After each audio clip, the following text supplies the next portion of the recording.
What's up guys, Phoenix here. This video is going to be another top 16 deck list from the ARG Circuit Series in Phoenix, Arizona that's going on this very weekend. In fact, if you're watching this video and it's the day that this video went live, then chances are that the ARG Circuit Series stream for the top 16 playoff on day 2 is actually still up and running. So if you want to check that out, go over to twitch.tv/ARGlive and definitely just give it a little bit of your time. It's definitely really interesting and very entertaining, as well as very informative to just watch players that you would consider to be better than you, or at least are having a better success rate than you, play the game and see what they're doing in terms of their problem solving, their decision making, and stuff like that. You can never have a 100% perfect information network because you don't know what's going on in their head, you don't know what they're thinking about, stuff like that, but you can at least start tracing it back and start drawing your own conclusions based off the things that you're seeing them do, and thus it just ultimately it stimulates the development of you as a player. It's always something that I would recommend, even if you don't particularly support the ARG Circuit Series events and don't consider them real events. It's still just a nice information highway that you can utilize in order to better yourself as a player for whatever events you do want to enter. But regardless, this is a very interesting deck. It is a Pepe deck, but not really Pepe. It's actually got no Perform Mages in it whatsoever. But instead of the Perform Mages, it uses Guiding Ariadne and a 10-card trap lineup, of which 8 of them are searchable by Ariadne. So basically this deck is meant to just abuse the Perform Pal engine, the Luster interactions with Guiding Ariadne, and so on and so forth, while just using the traps to give yourself an edge against the Pepe matchups, as well as all these traps are very good against pretty much anything because they're counter traps. This deck is very interesting, and the best name that I can think of for this deck is like Ariadne and Pals, because like that's basically all it is. There's no Perform Mages, so you can't call it Ariadne Pepe. You can't do any of that. You can make the name longer by trying to incorporate Draco Slayer in there, but I mean that's unnecessary. It's Ariadne and Pals. Like that's literally what it is. But anyway, this deck got first place after Swiss. It is the only deck to have finished undefeated after 7 rounds with 21 points, and I find that very interesting. Every time this deck was shown on stream, the guy was doing just incredibly well. Now, all these traps could potentially be bricks, but for the person that was playing it, it was definitely something that you never really saw him bricking that much.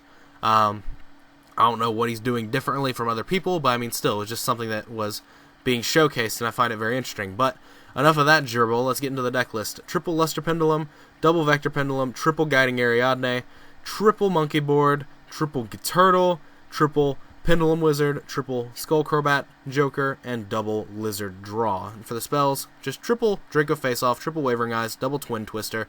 Nothing too fancy, nothing too extraneous.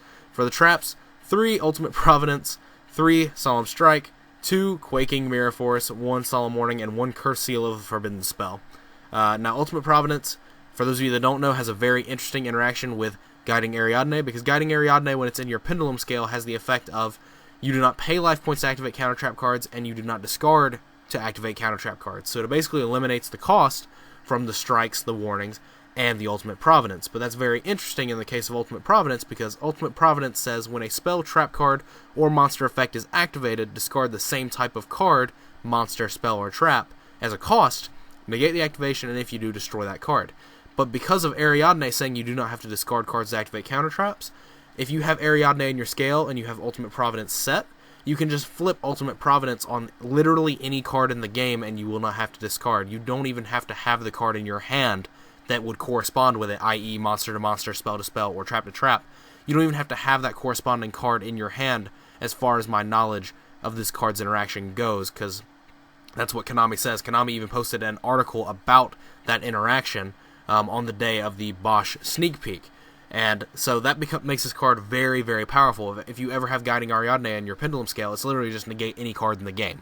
It's absolutely ridiculous.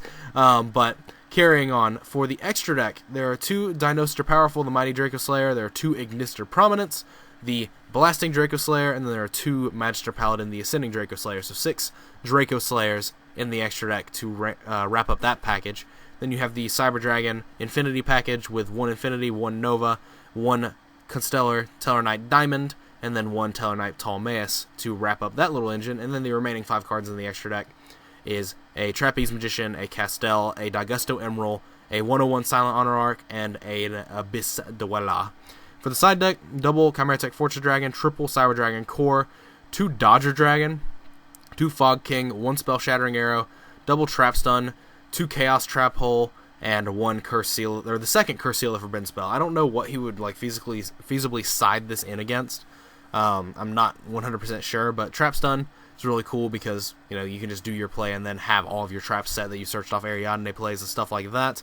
The cores and the Chimera Techs are obviously for Cosmo. Chaos Trap Hole is obviously just another card you can search off of Ariadne to search against Cosmo as well. There's just a lot of hate in this deck list. Very, very much hate.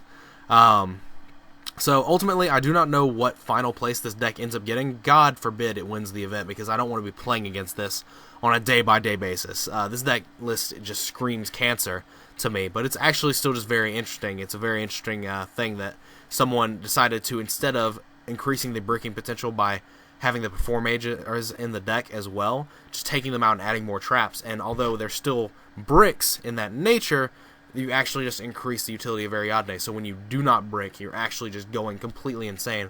And you can do things like Pendulum 5, and then also just set 4 or 5 and pass turn. And all of the cards are very real, so there's something to consider there.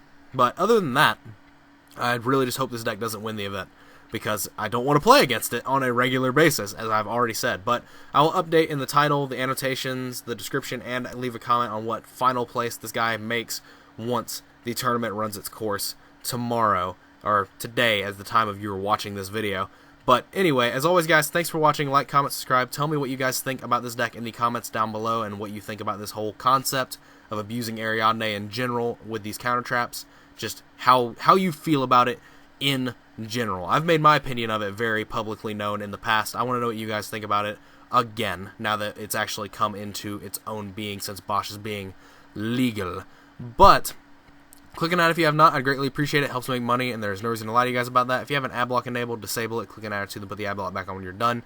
It just helps me out more than I can ever stress, and I would be greatly appreciative of you if that's something you can take the time out of your day to do, and it just shows your support and motivates me further to make the videos that you guys like to see, and it motivates me to continue making content. But that is basically it for this video. I will have more of the top 16 deck lists coming out later. Some of the less interesting ones will be going up probably tomorrow after the tournament's completely over, stuff like that. But these 3 in general, the ones that I posted today, were the ones that I really wanted to get out there and show, because they're not the norm of what we've expected to see. But anyway, as I've already said, that's it for this video, and as always guys, take care.